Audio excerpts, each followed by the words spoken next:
कोल्हापुरात दामाजी एक्सप्रेसच्या त्रिशतकपूर्तीनिमित्त आयोजित करण्यात आलेल्या राज्यस्तरीय महाराष्ट्र रत्न पुरस्कार वितरण सोहळा मोठ्या उत्साहात व दिमाखदार वातावरणात शाहू स्मारक भवन, दसरा चौक, कोल्हापूर इथं संपन्न झाला. विविध क्षेत्रात उल्लेखनीय कार्य करणाऱ्या मान्यवरांचा यावेळी सन्मान करण्यात आला.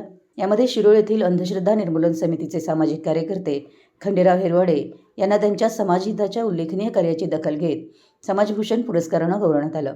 या भव्य सोहळ्याच्या अध्यक्षस्थानी माजी मंत्री प्राध्यापक लक्ष्मणराव ढोबळे होते.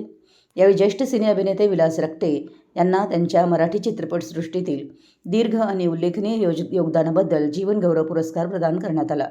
तसेच विविध क्षेत्रात उल्लेखनीय कार्य करणाऱ्या अनेक मान्यवरांना राज्यस्तरीय महाराष्ट्र रत्न पुरस्कारानं सन्मानित करण्यात आलं.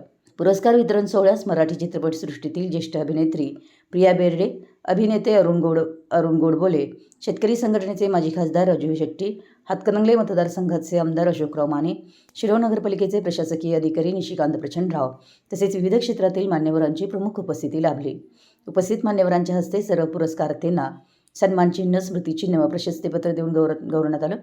यावेळी अध्यक्षीय मनोगत व्यक्त करताना प्राध्यापक लक्ष्मणराव ढोबळे यांनी दामाजी एक्सप्रेसच्या पत्रकारितेतील 30 दशकपूर्तीबद्दल शुभेच्छा देत छत्रपती राजर्षी शाहू महाराजांच्या पावनभूमीत असं राज्यस्तरीय सोहळा आयोजित होणं ही अभिमानाची बाब असल्याचं सांगितलं.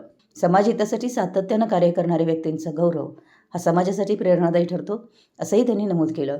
वयाच्या 92व्या वर्षीही तितक्याच उत्साहाने उपस्थित असलेले ज्येष्ठ अभिनेते विलास रक्ते यांनी आपल्या मनोगतात मराठी चित्रपटसृष्टीचा सुवर्णकाळ, त्या काळातील कलावंतांचं योगदान आणि आजच्या आधुनिक चित्रपटसृष्टीतील बदल यांचा आढावा घेतला. जुन्या नव्या पिढीतील कलाकारांनी जपलेली कलात्मक परंपरा पुढे नेण्याचं आवाहन त्यांनी केलं. सिने अभिनेत्री प्रिया बेर्डे आणि अभिनेते अरुण गोडबोले यांनी आपल्या मनोगतात कोल्हापूर ही मराठी चित्रपटसृष्टीची जन्मभूमी असल्याचं सांगत येथील समृद्ध सांस्कृतिक परंपरेचा गौरव केला. अनेक चित्रपट, नाटके आणि कलावंतांची घडण कोल्हापूरच्या भूमीत झाली असून राजर्षी शाहू महाराजांनी कला, साहित्य आणि कलाकारांना दिलेल्या प्रोत्साहनामुळं महाराष्ट्राच्या सांस्कृतिक इतिहासाला मोठी दिशा मिळाल्याचं त्यांनी सांगितलंय. यावेळी समाजभूषण पुरस्काराने सन्मानित झालेले खंडेराव हिरवाडे यांनी हा पुरस्कार आपल्या सामाजिक कार्याची पोचपावती असल्याची भावना व्यक्त केली. अंधश्रद्धा निर्मूलन, सामाजिक प्रबोधन, जनजागृती आणि समाजहिताच्या विविध उपक्रमातून पुढील काळातही अधिक जोमाने कार्य करण्याचा निर्धार त्यांनी व्यक्त केला. याप्रसंगी त्यांचं संपूर्ण कुटुंब उपस्थित होतं. त्यांच्या या सन्मानाबद्दल शिरोळ परिसरातून त्यांच्यावर अभिनंदनाचा वर्षाव होत असून विविध सामाजिक, शैक्षणिक व राजकीय क्षेत्रातील मान्यवरांनी त्यांचं कौतुक केलं. दिमाखदार वातावरणात पार पडलेल्या या राज्यस्तरीय महाराष्ट्र रत्न पुरस्कार वितरण सोहळ्यानं समाजातील विविध क्षेत्रात कार्य करणाऱ्या व्यक्तींच्या योगदानाचा गौरव करत समाजसेवेचा प्रेरणादायी संदेश दिला. मराठी एस न्यूजसाठी शिरोळहून दिलीप कोळी.